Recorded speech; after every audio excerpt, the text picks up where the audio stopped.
Hello everyone, I am Atheist Anime, and today you may notice that I'm not doing a current commentary. I'm doing a post commentary. So it's something new I'm trying at the request of a couple of my friends. You two know who you are, or one of you specifically, anyway. But yeah, today I figured I'd be talking about what I dislike about Fallout 4 and why I think Fallout New Vegas is a better game.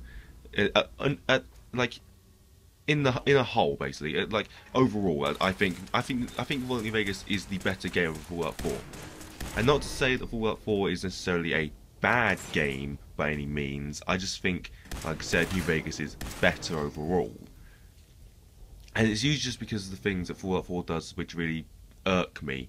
For example, there is no sequence breaking pretty much at all in Fallout New Vegas. I mean, really, Fallout New Vegas is designed in a way that, like, there really is no sequence of events. You can just go straight to New Vegas instead of having to go all the way round, figuring out where this guy Benny has gone. When you eventually find out he's gone to New Vegas, when if you really want to, you can go straight to New Vegas. And the game, well, it doesn't tell you or encourage you to do so. Just put death clause in your way. It does allow you to be able to do so. And also New Vegas, you can kill anyone, literally anyone and everyone. Everyone in the game can die. The only character who cannot die, technically, is Yes Man, and he's the only way to beat the game if you kill everyone else. And they even put in a lore reason as to why he can't die. And initially, it's just because of the fact that he's really just a personality on a robot. You kill his current robot body, he just goes into a new one. And eventually, if you're going with him through his ending, you put him into a computer, and you can't really kill a computer because this is how Fallout works. You can't destroy inanimate objects. Yeah, and also, Fallout 4, there's no sequence breaking at all in Fallout 4. The only bit of sequence breaking you can do is you can go and find Nick Valentine before you're told who Nick Valentine is. That's it. That's the only piece of sequence breaking in the entire game. And that bothers me to no end, because you can't go find Kellogg before you know where he is. You cannot find Kellogg until you start reunions. If you go to where he is, the elevator that takes you down to where he is, the lift, it's just boarded up with wood. You can't use that lift until you start reunions, which is bullshit. And then Virgil, you can go to his cave in the middle of the glowing sea. He's just not there. He's just not there. And his lab is there, but he's not there at all. He just doesn't spawn whatsoever, which is, again, bullshit. Complete bullshit. I can understand kind of why they did it like that. Like, you can't find Virgil before you do Kellogg, because I mean it would ruin the storyline. But then they should have designed it that way. Like Fallout 3 got it right. You could literally start the game and find your dad pretty much as soon as you got out of the vault. Pretty much, you don't have to go through all the convoluted process of going to Megaton, then going to Freedog, then going to Rivet City, then going to the Jefferson Memorial, then going to Vault 112. No, you can just go straight to Vault 112, find your dad, boom, done. And that's a huge of the game that you skipped. And even then, if you go, for example, with Freedog, if you do his quest to get information from him, if you've already gotten the information that you need, he gives you a different reward. He sends you to a supply cache full of weapons and ammo, which is really good. So it gives you a reason, even though you've skipped doing the quest for the initial reason why you would do it, there's still a reason for you to do so, which I love. Another great thing about New Vegas, New Vegas, is that there are so many different ways to complete the different quests. Some of which I'm still discovering to this day, thanks to certain different YouTubers and just my constant repeated playthroughs of the game. But with Fallout 4, from what I can tell, there's usually only like 1 or 2 different ways to complete a quest, and that's if you're lucky. Most of the time it's just one way. That's how you do it. Boom, done. And it really doesn't help the fact that a lot of the stuff is roaming quests where they just send you somewhere to kill something or to get something, and you just come back and talk to this person again. That's what a lot of the quests can be in Fallout 4, and from what I can tell, Far Harbor did fix this problem. Like, one quest in one of the new vaults is a mystery, and you actually have to investigate, and you have to actually find out who did it. And it's an interesting quest because there's different ways you can go about it, which is good. That's what a Fallout quest should be like. What else? What else irks me about Fallout 4? What else? What else? Oh, loot. Loot caches. Pretty much every single safe in the game, not worth lockpicking. They're just not worth like the master locked safes will have pretty much the same stuff as a novice locked safe. The safe's just locked to your level, so what they'll have inside of them. So why does it matter? They might as well just be novice locked because they all contain the same thing with slight variations in, say, like how much money you get from it, or just a slight bit more ammo, which really just isn't worth it. And also, oh, the unique weapons. There are no unique weapons in Fallout 4. Oh no, there's legendary weapons and there's named weapons, but they're pointless, because literally, Righteous Authority, oh, I can just find a lucky laser rifle, name it Righteous Authority, there you go, boom, I've got Righteous Authority. Because that's all the unique weapons are, it's just a guaranteed legendary drop. That's all they are. Yes, some of them are somewhat unique, but like Krevram's Tooth, yeah, that's technically unique, but that's just a mod. It's not a unique weapon, it's a unique mod. You can just take off of that and put it on something else. Same with the bowling ball mod on the Fat Man, you can just take that off.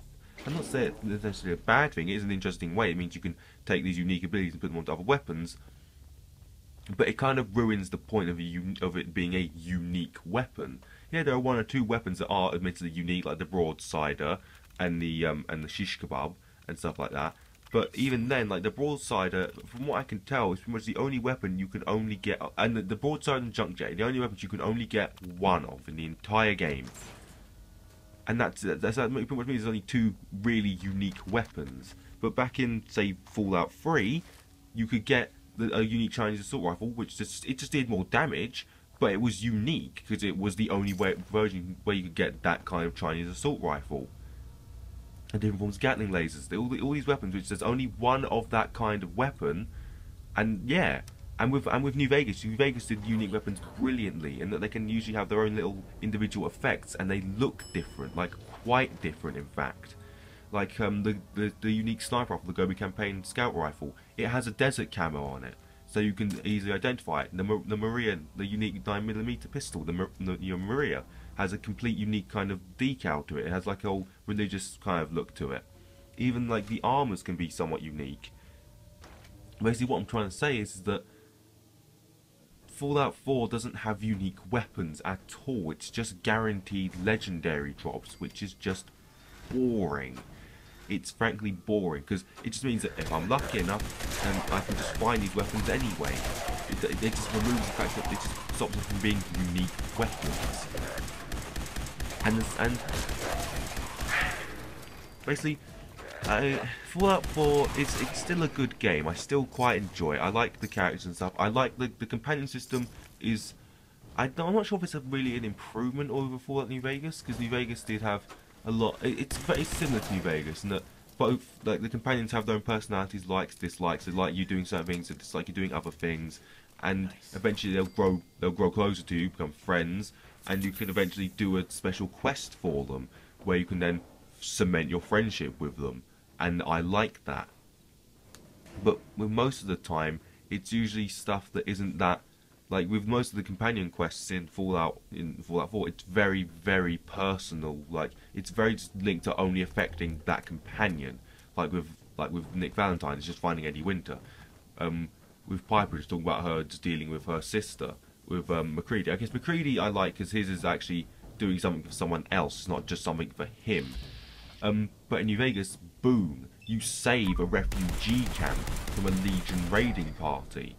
With Arcade Gannon, you reinvigorate the Enclave in a good way, and you use them to help save the NCR or the Legion, or you when you attack the dam. It has actual benefits to you when you finally get to the end of the game. And oh, the end of the game. Oh, the end of the game. Okay. The Fallout 4 endings, well, yes, the first time it is an effective speech at the end. It is quite an effective and emotional speech at the end of the game. The problem is that every ending is basically the same. You blow something up, and then your character says, "Oh, wasteland, war never changes," all that kind of stuff. Like, other than the thing you blew up, you don't really feel much of a change in the wasteland. Yes, some people kind of mention, "Oh, you did this, oh, you did that," but you don't really feel much of a change in anything. Whereas in New Vegas, where there is no post-game, you feel the weight of your actions, of what you did, how you changed the Mojave Wasteland, by you getting an update on all the individual little settlements that you helped out. Which, you know, when one of the main factions is focused on settlement building and the survival and the advancement of the Commonwealth through settlements, it's kind of, you know, underwhelming and kind of, you know, disappointing that the game is based, actively markets settlement building, stuff like that. I don't feel the weight of my actions in these settlements at the end of Fallout 4, whereas in Fallout New Vegas, where it's just where they don't even, it's not, you don't even have to visit any of these settlements. I can feel the weight of the decisions, because they can tell you, oh, you missed this settlement out, or you wipe these people out, and then people, like with Goodsprings, if you wipe them out, they'll tell you, like, oh, you wiped these people out. They're like, who barely even visit Goodsprings anymore, other than to see the ghost town of where the courier eventually started his journey and murdered everyone. That's effective. Like, and even the little individual little things, like, just if you went and killed the Fiend leaders, that can change whether or not the Fiends actively, like, attack Camp McCarran during the Battle of Hoover Dam, when you find out after you've done the battle. Just a single little quest like that, where you just have to kill 3 people. Yeah, I think it's 3 people, and like, that can alter one part of the ending. A single side quest where you just kill 3 people can change the end of the game. And that's pretty bloody cool. And the fact that each ending does have their own little, like, effects on the wasteland. Like the Legion, they, like, even, like, and the fact that no choice is really the wrong choice. Well, the Legion, they are brutal and they are slavers, but they still bring peace and order to the Mojave Wasteland. Mr. House, he brings order, while kind of, again, ruthless order, he brings order. And the NCR, even the NCR, who were kind of meant to be like the good guys of the game, still don't bring the best ending to them, because they bring taxation and all that kind of stuff, and forced laws to the wasteland. They bring forceful law and order to the Mojave Wasteland, which not everyone likes. There is no right or wrong ending in New Vegas. And not to say that that's not the case of Fallout 4, it's just that the ending doesn't make me feel like I've made a change to anything whatsoever. Now, I'm going to stop rambling on now. Otherwise I could be going on for literally hours and hours. I might do another follow-up video to this one, just talking about some of my other problems with the game, like some of the enemies and such, some of the characters, all that kind of thing. Like, because otherwise, if I keep going on and on, I'll ramble for days and days, and you'll get eventually really, really bored of it. But yeah, I've been Atheist Anime. These have been my problems with Fallout 4, and why I just think New Vegas is the better game in general. I'll see you next time. Goodbye.